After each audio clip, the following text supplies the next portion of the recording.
Hi guys, just a quick video about the firmware upgrades and DJI default configuration parameters that you can download from the website, them files. Now, I've noticed a lot of people recently go on the forums and complain that they're getting a constant rapid blinking LED. And that's always after upgrading or a restore to default configuration.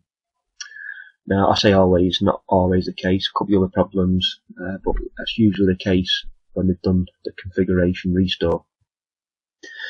Now there's a few videos out there that are showing the fix, but I personally think that they tend to make it a little more difficult than it needs to be.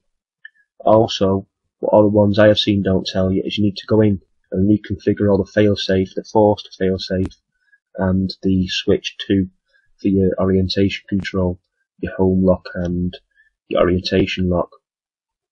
And that's not needed. That's just, it's ideal if you're doing like video work and what have you.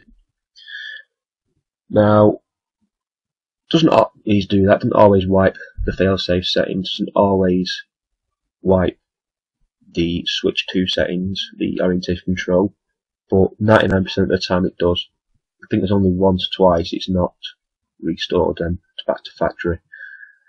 Now, the most common reason for the blinking is the fact that Naza flight control doesn't pick up your transmitter signal. Your receiver's there, it's not picking up a signal, it's going to say, oh wait up, I can't see a transmitter here, so I'm going to flash and essentially be in failsafe mode. Now, loads of people are saying that it needs rebinding, you've got to rebind your controller, you've got to take your phantom apart, you've got to take the cover off and rebind, press the button on the receiver, all that rubbish, to be honest with you, that gets put out there. Now, you don't need to rebind, and even if you do need to rebind on the Phantom 1, I think it is, you don't need to take it all apart. You can press it from the battery door, the rebind switch, or the button, should I say.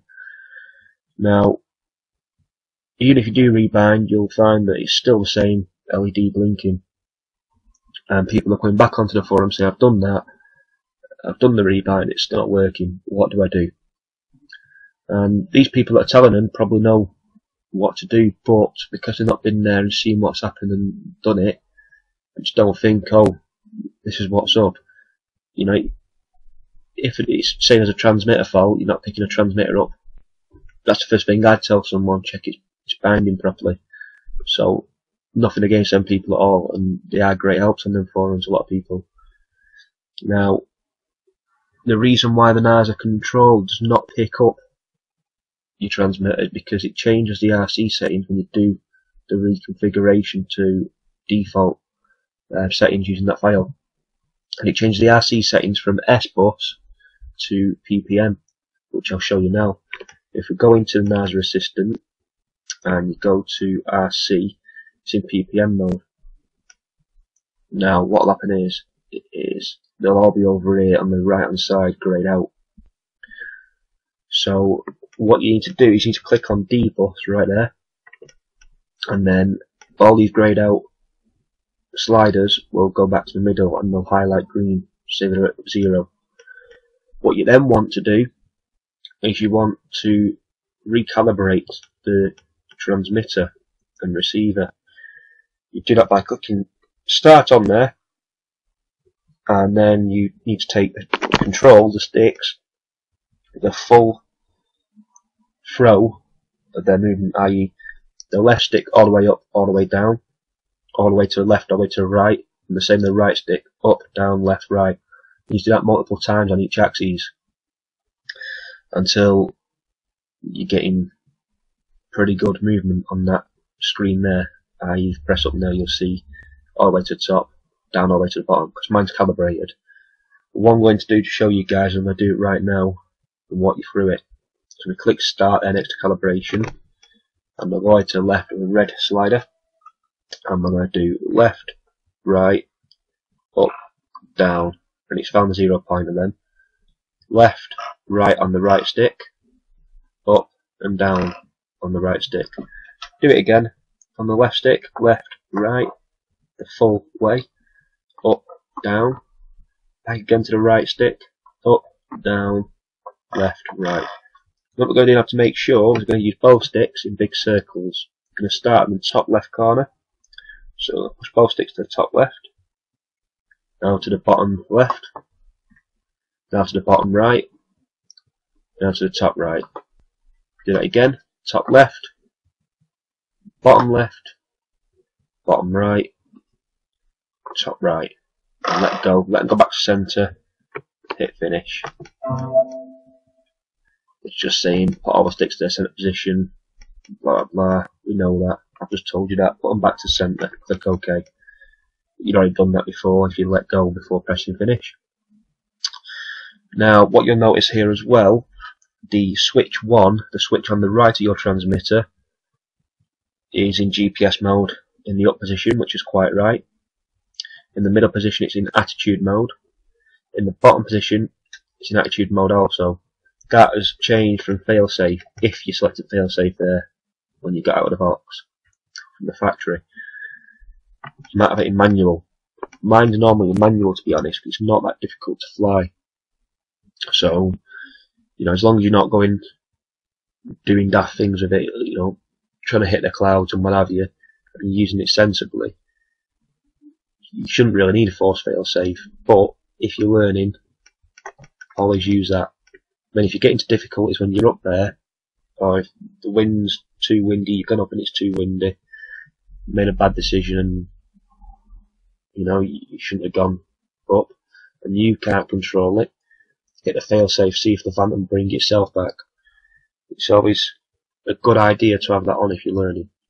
Definitely 110% have that selected if you're learning.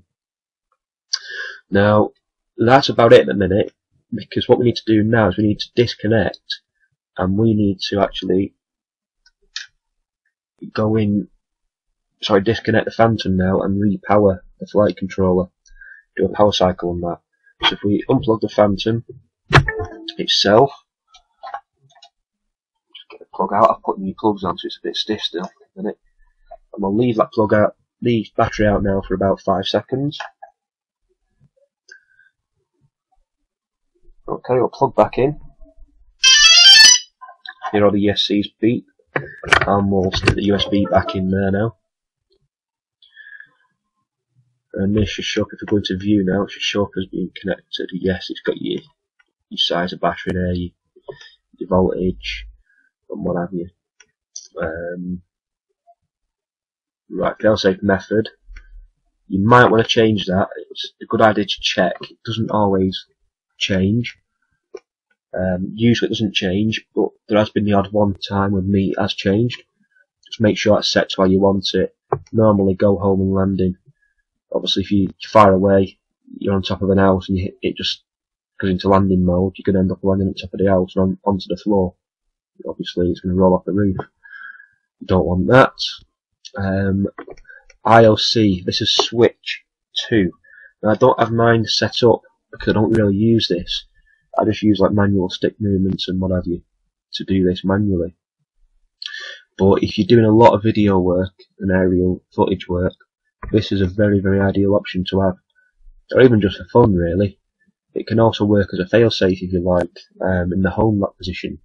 All you've got to do is you hit the stick, right stick down, it will come back to you no matter what orientation the craft is in, or what heading, anything, no matter what. As long as that is over 10 meters away from you, and you use home lock and pull the stick back, it's going to come back to you. What to look out for if you're using that setting is when it comes below 10 meters, and then it'll go into a course lock setting instead, and then it's going to change direction if you keep hold of the stick. So watch out for that if you're close to any trees or anything like that. What you don't want is you crash into trees. So literally set up again, hit the tick, the job's a good one. You're all set up. I'm not going to use that like I say. That's about it guys. You're pretty much done there. What I will show you later on in this video, or in a couple of seconds really, should I say, is I'll show you how to rebind without taking your craft apart, using the battery door. Something to note as well here, which I forgot to mention, GPS not calibrated on magnetic field interference. What you need to do is you need to go outside where you're going to be flying and recalibrate your GPS. That's the whole DJI dance, the witch's dance as people call it. what you need to do is you need to flick your switch 1 switch, the one on the right, up and down multiple times until your LED comes a solid colour. I think it's an orange colour off the top of my head. I'm pretty sure it's orange, yes.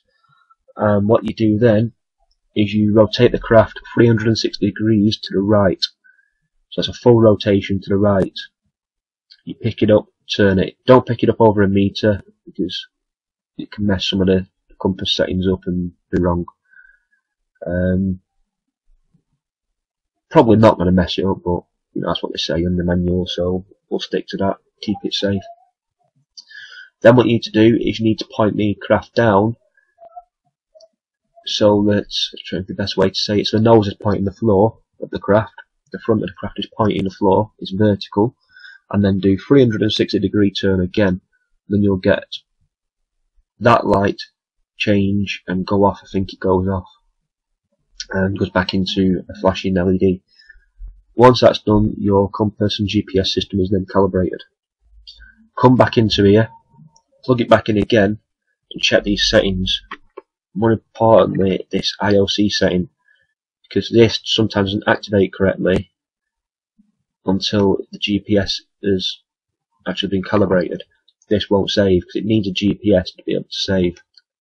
Bit of a daft option really, but you know, it just makes it a bit more difficult, but it can be done. Some of the earlier versions of the firmware, you didn't need to go outside, do that GPS calibration and click this, but now it appears this setting won't actually save. For example, now I've clicked that, it's not picking anything up. If we go back, it'll be deselected because there's GPS error here, and that's the only reason behind that. So yeah, get outside, do what you need to do with the GPS calibration, come back, check that, and you should be happy days. You could go out and fly without the Switch 1 program, to be honest. It's not a flying safety thing, it's your fail-safe programmed, what have you. Fail-safe is work. You see down at the bottom here, you can see fail-safe activated, the switch in the bottom position, middle position, attitude, top, gonna get GPS if GPS was picked up the signal. The GPS isn't connected on my craft at all. I don't tend to use it. I've put something else in place of the GPS system on there. That's about it, guys. I'll show you, like I say, the video afterwards of the bind switch. You know, you don't need to start taking it apart, messing about. It's just simple, easy done.